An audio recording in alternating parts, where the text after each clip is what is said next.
Gen,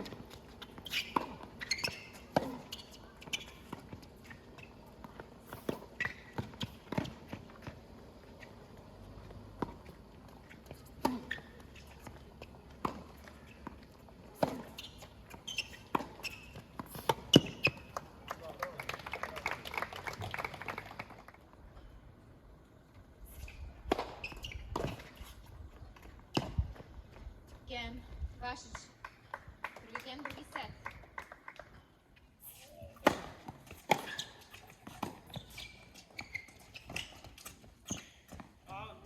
Gen, set, meč, Vašić. 2-0 u setovima, 6-3, 7-6. Dva dana smo uživali u tvojoj sjajnoj igri. Kako bi opisao svoje mečeve jučer sa Vladom i danas sa Mirzom? Prije svega bih se zahvalio na pozivu, bilo je prelijepo, čestitao bi Mirzi na pobjedi, bio je bolji. Jučer sam igrao sa Vladom dobar meč po najgorem vremenu, tako da zadovoljan sam igrom i to je to. Danas drugi set, 11. game, 5-5, imao si 3 break lopte. Mislim da je 4-4 bilo, da 4-4, više 40. Nisam iskoristio i to je tako u sportu, kad ne iskoristi svoje šanse bude kazna, nije da je iskoristio i tako to je. Andrej, ti si bio junior koji jako puno obećavao, osvajao si turnire, bio si najmlađi igrač koji je osvojio državni šampionat u tenisu Bosne i Hercegovine, bio si među 10 najboljih sportista Republike Srpske, mladić koji obećava, dobrim si godinama, 19. Koji su ti planovi? Sutra putujem u Novi Sad, imam 2 futuresa, nakon toga imam Banja Luku, Challenger i onda pauzu, mali odmor. I na kraju, evo to našem projektom Parku Rane 2, vjerojatno nema puno turnira na kojima se učestvovao sa ovako inspirativnim, prirodnim okolišem. Kako bi ocijenio ovo što imamo ovdje? Stvarno nemam zamjerki, sve je super i na tenisu i na terenu i van terena, tako da zahvalim što na pozivu i hvala vam što. Fino, hvala, čestitam.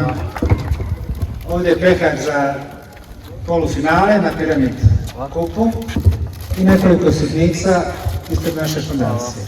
Mirza Bašić, drago je da si danas s nama i jučer, gledat ćemo te i sutra, jedan od naših najboljih igrača, oslonac tenijskog reprezentacije koja postiže uspjehe zadnjih godina. Kako bi ti ocijenio svoje mečeve jučer i danas? Prije svega vam želim se zahvaliti na pozivu i vama na fantastičnoj organizaciji. Što se tiče mečeva, mislim da su mečevi jako dobri, ovo je najbolji igrač u Bosni i Hercegovini što imamo iz Danila Đumhura koji nije bio u prilici da nastupi, Tomislava Brkića, tako da mislim da je ovo jedinstven projekat u Bosni i Hercegovini. Sad malo mečevima, jučer i danas. Jučer sam odigrao malo lakši meč nego danas. Da, sa Tomislavom Jotovskim, ali uslovi su malo bili teže jučer jer je bilo dosta toplije, a danas čestitao bi Andreju na odnosnom meču i bit će vremena za sljedeći meč. Mirza, prošlo je 5 godina tvoje zlatne 2018. Prvog ATP turnira kojeg si osvojio, nekoliko odličnih plasmana na drugim turnirima, uključujući Grand Slamove. 5 godina kasnije, kako gledaš na svoju karijeru, šta je još ispred tebe?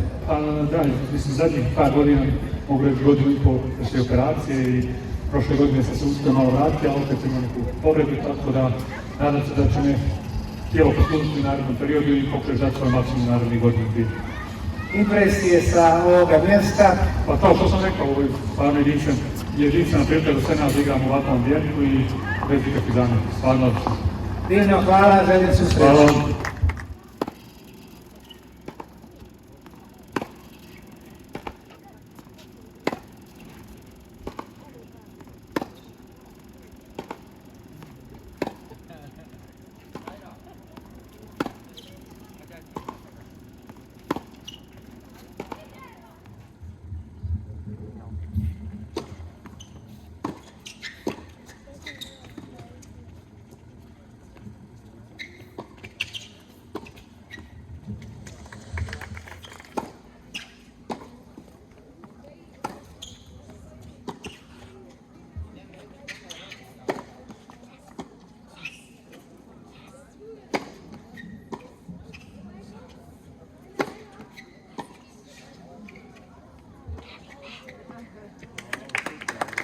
Zahvaljujem se Damiru što je uprkos povredi i rovitom stanju ispoštovao naš dogovor, došao visoko i odlučio da sa nekoliko vrlo lijepih poteza podsjeti na svoje sjajne igračke dane.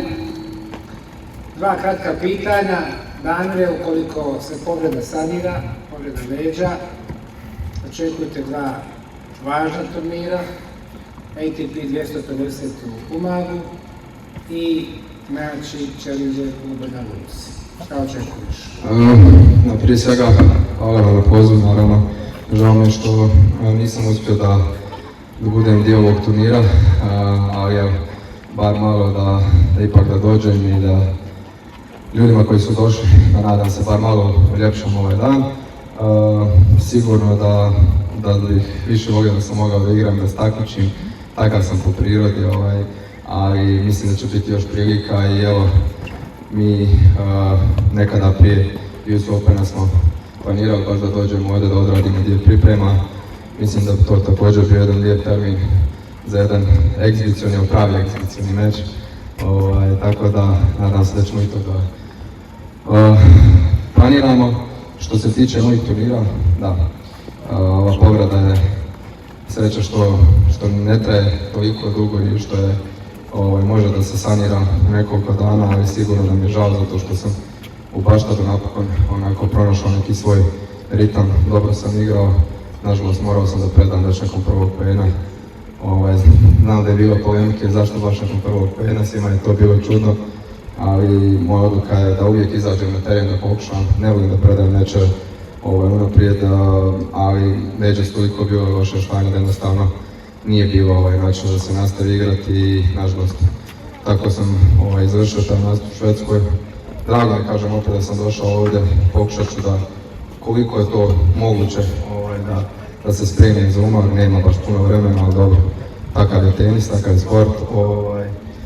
I ono što dolazi poslije Umaga je Banja Luka, Challenger u Banja Luci, gdje ja onako generalno igram jako dobar tenis i zaista odgovaraju mi uslovi Banja Luci, tako da se nadam da će i ovaj Challenger nakon prošlogodišnjih Challengera i ATP ove godine biti jedan uspješan za mene i da će svi naši igrači iz Bosne i Hercegovine napraviti dobre rezultate, jer to je ipak jedini Challenger u Bosni i Hercegovini koji imamo. Divno, Damire, prvi put igraš na ovom terenu, mogao si da ga barem nakratko osjetiš, međutim ti nisi prvi put kod nas, Parku Ravne 2, na Tunelima, osjećivao sam da se ranije. Recimo tvoji prvi utisci, teren i gdje se sada nalazi? Evo, zaista lijepo izgleda, teren je fenomenalno odrađen, mogu da kažem da odgovara brzina terena, tako da uslovi su zaista fenomenalni i pričali smo jučer naš dolazak koji bi trebao da se desi poslije Banja Luke i pripreme za US Open, mislim da će biti odlična stvar jer ovo je ipak jedini teren na Bosni i Hercegovini koji ima koji je zaista za pripreme za jedan Grand Slam turnir. Tako da mislim da je u ovakvom okruženju, ovakvoj prirodi trenirati ogroman plus za sve koji dođu, tako da ćemo i mi pokušati da maksimalno to iskoristimo za te turnire. Očekujemo da obraniš Challenger u Banja Luci i da igraš sve do nedjelje i da nam se pojaviš 13. augusta u ponedjeljak ovdje u Parku Ravne 2. Sva sreća i te prati. Hvala vam puno.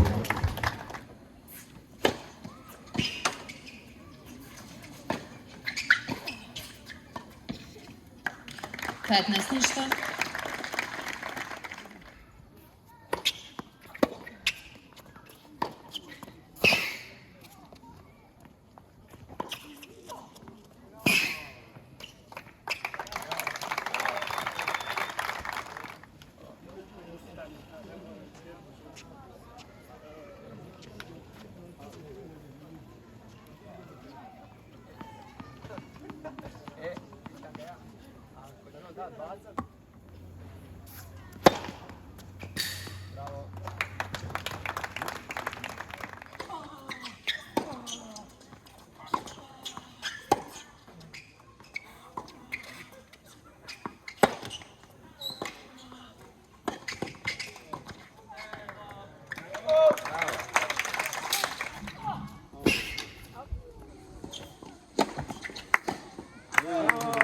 Game, set meč, Fatić, 2:0 u setovima, Ajde, ostalo.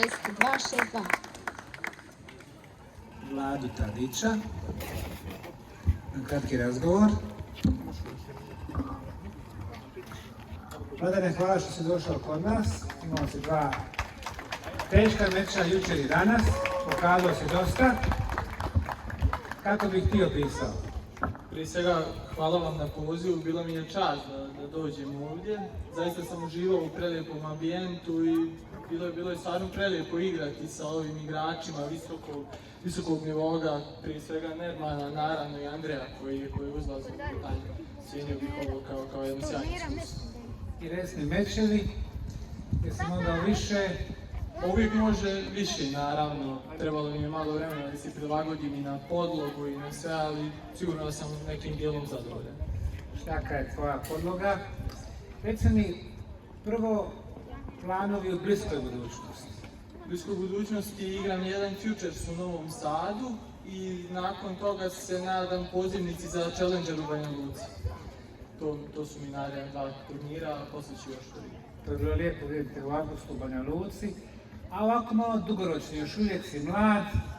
Šta misliš o svojim potencijalima, šta bi sve mogao postići?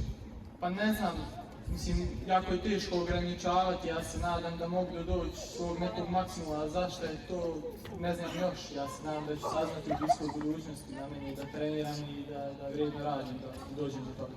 Treniraj, vježbaj, bit ćeš nas ponos, hvala velika, dođi nam opet. Pošto se našao na ovoj poziciji, evo ti kao polufinalist Ivan Pehar i nekoliko poklončića od naše fondacije. Prvi favorit turnira, Nerman Fatić, nakon što je Damir Đumpur odustao. U protekla dva meča si pokazao zašto si prvi favorit turnira. Reci mi, jučerašnji susret sa mladim crnogorskim Davis Cup reprezentativcem Emilom Dapčevićem. Lako si ga osvojio, ali već kad mislim obećava. Pa da, i jučerašnji meč je bio jako dobar i zaista mladi Emil igra jako dobro i meni nije bilo lako pošto sam tek došao sa šljaki, ali na kraju uspio sam se naviknuti na uslove, igrao sam jedan solidan meč i mislim da mladi Emil ima zaista dobar potencijal u budućnosti. Vlado Tadić, pokazao si nekoliko izvanrednih, spektakularnih poteza, uključujući onaj završni. Jer tako ti igraš na drugim turnirima? Pa ja igram sljedeću sedmicu u Veroni i u San Marinu, a prije svega htio bih čestitati Vladi, on je zaista jedan sjajan momak i veliki je potencijal i mislim da može napraviti puno u budućnosti uz pravi rad i trud, a on je zaista vrijedan i ja ga već poznajem nekoliko godina i sigurno da može napraviti puno i to je pokazao danas. Tako da mislim u budućnosti ovakvi turniri, pogotovo za mlade igrače, će značiti puno i ovim putem želim također vama da se zahvalim jer stvarno znači nama koji već dugo godina igramo profesionalno, pogotovo za njih je velika stvar.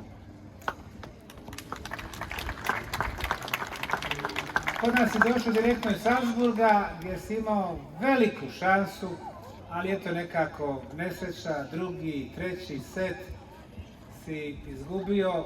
Da si prošao to polufinale, vjerojatno bi i osvojio taj turnir, ali eto on ti je pomogao i sa poenima. Ajde malo se vratiti u Salzburg. Šta je to bilo što nedostajalo da dođe do finala? Ovako, to je bio jako bitan turnir za mene, jer trebalo mi otprilike nekih 20 poena da bi igrao kvalifikacije US Opena i zaista bio sam pod velikim pritiskom i bilo mi je jako bitno da ostvarim tu dobar rezultat, a iz razloga što ove sedmice imali smo ovo u visokom. Tako da odigrao sam prvi meč protiv Brazilca, Puccinelli, on je jako dobar igrač i uslovi zaista bili teški, na kraju sam uspio da pobijedim. Nakon toga Davis Cup reprezentativac Austrije, Rodionov, on je, mislim da je čak bio top 100, sada je 110, uspio sam pobijedim. I ovaj posljednji meč uz malo nesreće i čak bila je tamo domaća publika, nije bilo lako igrati, izgubio sam 7-5 od Ofnera. On je sada u četvrtfinalu baš tada i osvojio ovaj Challenger, 50 igrač svijeta i meni je to samo još jedan pokazatelj da zaista mogu igrati u samom svjetskom vrhu, tako da mogu reći da sam sretan s tim turnirom i nadam se da ćem se vratiti u sljedećim turnirima upravo taj rezultat. Osmara smo gledali u Zadru prije par mjeseci, također na Challengeru. Odličan je igrač i čudo je da još nije bolje plasiran nego što jeste sada. Sada, tvoje godine ti daju još da nekoliko godina igraš ne samo vrlo aktivno, nego na vrlo visokom nivou. Pa šta misliš, šta te očekuje u narednih 3, 4, 5 godina? Pa iskreno sada se jako dobro osjećam i psihički i fizički. U prošlosti sam imao malo problema sa povredama, ne malo nego puno. Ali na kraju uspio sam da se izborim s tim i sad samo nadam se da će me zdravlje služiti. Mislim mentalno sada da sam sazreo za ozbiljnije mečeve i za bolje mečeve, tako da u budućnosti mogu sigurno očekivati dobre rezultate i na kraju je cilj top 100. Vidimo da si u odličnoj formi, igraš, nema zastoja, tako da se nadam da ćeš to i ostvariti. Trenutno si 205. Tako, to ti je omogućilo da se kvalifikuješ da odeš u Ameriku na US Open, na kvalifikacije. Prije odlaska tamo, ja se nadam da ćemo te vidjeti ovdje polovicom avgusta. Da, Damir i ja smo pričali baš o tome i stvarno ovdje imamo sve potrebne uslove za pripreme i tako da stvarno bilo bi nam i čast i zadovoljstva i pored toga što imamo sve ovdje što nam je potrebno za pripreme za US Open, tako da svakako ćemo doći i iskoristiti to na najbolji mogući način. Davis Cup reprezentacija, prije par godina imali ste sjajne uspjehe, malo ste zakočili, ali opet imate velike izazove već u septembru. Da, igramo protiv Njemačke u Mostaru i ovim putem želim pozvati što veći broj publike jer zaista nam je bitan meč i mislim da smo imali jako dobre rezultate u proteklom periodu. Igramo također u svjetskom vrhu, mi smo prva grupa, igrali smo 2 ili 3 puta play-off za svjetsku grupu, tako da mislim da kao i svaki put potrudit ćemo se da odigramo što je bolje moguće. Protivnik nije lak, ali znamo da u Davis Cupu svakako nema, da je sve moguće u suštini. Njemačku predvodi Zverev, tako da će to biti veliki magnet. Kojim je drugi? Pa iskreno ima jako puno dobrih igrača. Prvi je Zverev, drugi je Struff, on je tu isto top 20, top 30. Imaju Huntmana, Altmajera, Ottea, imaju dubl koji je osvojio Roland Garros, Krevic i Mies. Tako da mislim imaju malo širu klupu od nas, a možda mi imamo jaču.